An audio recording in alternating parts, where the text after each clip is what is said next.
I don't think it's a coincidence that the Dead Sea Scrolls calendar that the Qumran people used is the only calendar in the ancient world that creates a time window for the Messiah's arrival that matches Jesus.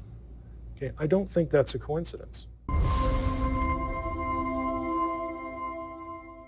This is a zodiac mosaic in a Jewish synagogue.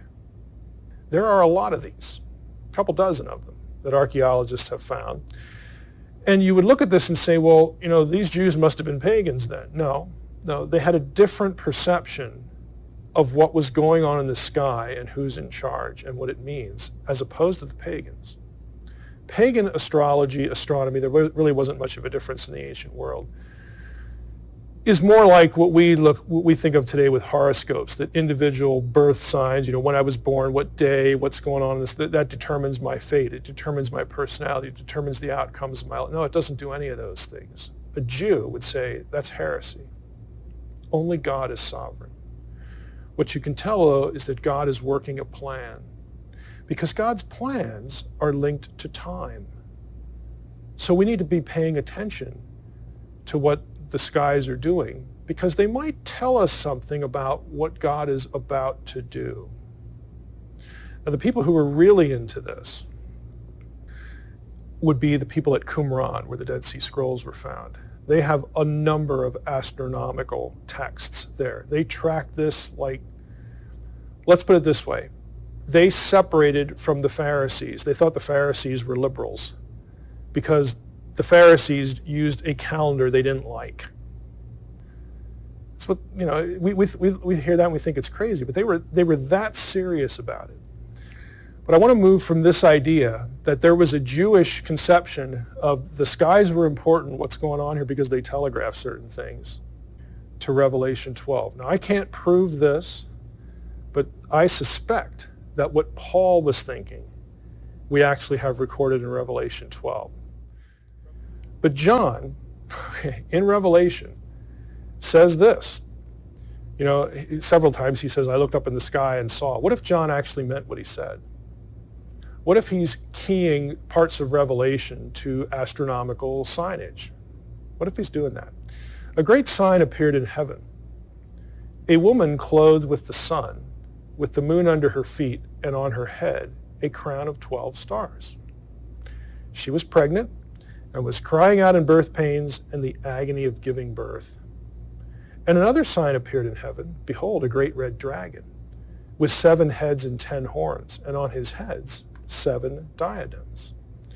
His tail swept down 1/3 of the stars of heaven and cast them to earth.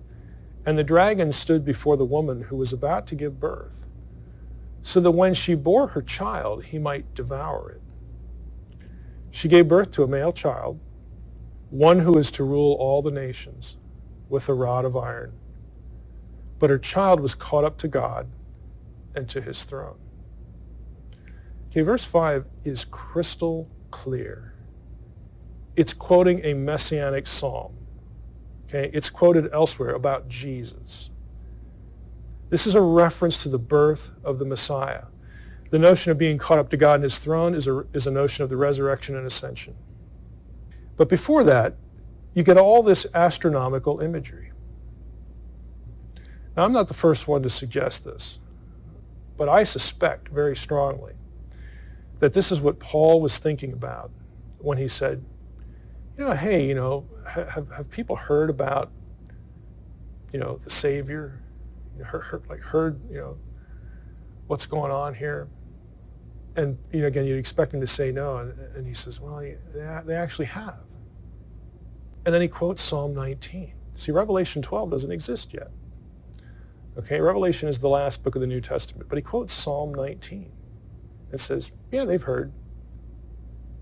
The heavens declare the glory of God, so on and so forth. All these verbs of communication. Paul is associating the knowledge of the Messiah King, his arrival, with something going on in the skies. That much we can say. And Revelation 12 gives us a pretty easy thing to track in an astronomy program. Now, I'm going to go through some of this. But before I do it, let me say what I'm not saying. There are those in evangelical circles Their belief was that you could look at the constellations of the skies and they told you the entire plan of salvation. Like they went through the Romans road in the heavens. I don't believe that.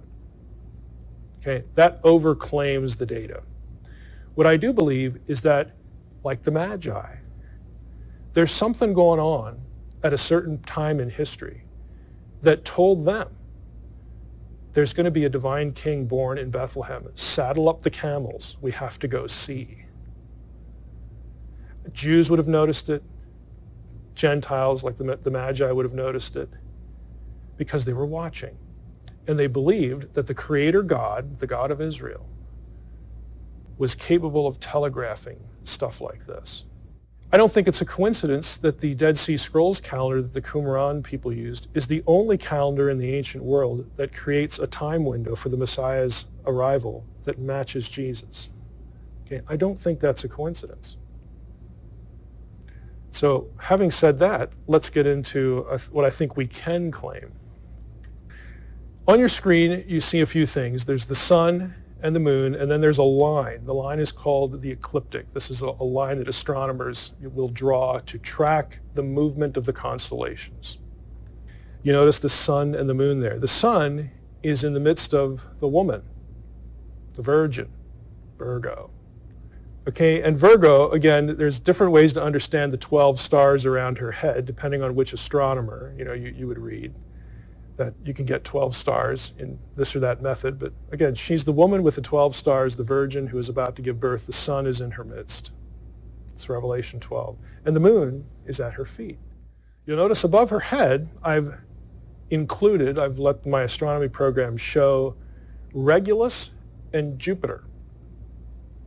Now, they are not mentioned in Revelation 12, but if you put the information in Revelation 12 into an astronomy program, this is produced. What's the big deal about Regulus and Jupiter? Jupiter was the king planet because it's the biggest one. Regulus was viewed as the king star because of its brightness. Okay, here they are overlapped. They are superimposed on each other. If you are one of these old ancient astronomy guys, that's going to draw your attention because both are associated with kingship. Constellation Virgo is the only constellation that represents a woman. For 20 days, Virgo was clothed with the sun, but the exact day when the moon was under her feet at the same time, and by the way, when Regulus and Jupiter intersect, and this is the view over Jerusalem, by the way, that could only occur during an 80-minute period within those 20 days. Okay, astronomy is linked to time, so we can calculate. You'll notice I've put the stick figures in now for the constellations so you can see this a little better. We've got in the center there, that's Virgo. She doesn't look as attractive as a stick figure. Sun, moon at her feet. Jupiter and Regulus co-joined. And what is the constellation above Virgo? It's the lion. It's Leo. What does that mean to a Jew? The lion is the sign of what? The tribe of Judah. Okay? Judah, Regulus and Jupiter are intersecting in Leo. What was that king, what tribe was he supposed to be from? Oh yeah, Judah. And you notice below her feet, in modern astronomy programs, we have two constellations. One is Libra, the other is Scorpio. In the ancient world, they were one constellation, and it was like a scorpion with pincers. And scorpions were at times referred to as a dragon, but you have another option for the dragon. That is Hydra, also located below Virgo, but off the ecliptic. Doesn't really matter, you got two choices. Okay, he's ready to devour the child when the child is born. There's a small window of time when all of these things are present. September 11, 3 BC date also corresponded, what a coincidence, to Rosh Hashanah, Tishri 1, New Year's Day for Jews, and the Day of Trumpets.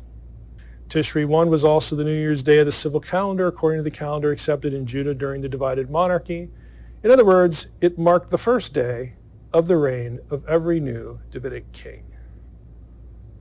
What a coincidence.